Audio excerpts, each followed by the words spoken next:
Hey everyone, it's Kristen from k.becca, and today I want to do a quick little follow-up to the testing that I've been doing with Silhouette mint stamps and non-mint brand inks. I've had some great results, and I'll have links to my previous videos in the little eye at the top right of the screen so you can check those out. In my last round of testing, I tried pressing a mint stamp into a metallic ink pad, and because metallic inks are thicker than, say, dye inks, the ink never really absorbed up into the stamp, so I wasn't able to get good results with it. At the time, I didn't have any metallic ink reinkers, but I did recently purchase one so I could test it out with a mint stamp. Since ink in a reinker is applied to the stamp in the same way as the actual mint brand inks, it has a better chance of absorbing up into the stamp, which is what needs to happen with this type of stamp for good results. For this test, I'll be using a reinker for the Celestial Copper Delicata Metallic Ink. The Delicata inks are beautiful and come in a range of colors. They're my favorite metallic inks to use for stamping with regular photopolymer and rubber stamps, so let's see how the reinker does with the mint stamp.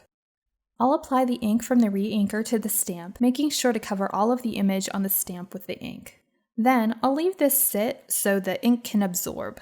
I usually let the ink absorb for about 8 minutes, but since this ink has a thicker consistency, I let it sit longer. 11 or 12 minutes later, I'm ready to start stamping.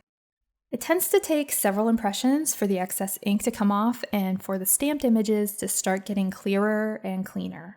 With this ink, the first several stamped impressions were messy as expected, but pretty. I love the color of this ink, but after 7 or 8 impressions, there was pretty much no ink left on the stamp, and the stamped image was barely visible. So in the end, I think that metallic ink, at least this brand, is just too thick to work well with the mint stamps, whether it's in ink pad form or reinker form. It's too bad because these really are beautiful inks, and I love using them with other types of stamps, but they're a no-go with the Silhouette mint stamps.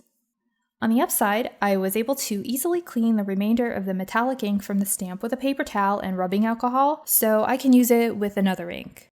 I hope that you found this video to be helpful, and if you'd like to see more Silhouette mint stamp videos, please give it a thumbs up and consider subscribing to my channel. Thanks for watching, and I hope you'll tune in again soon.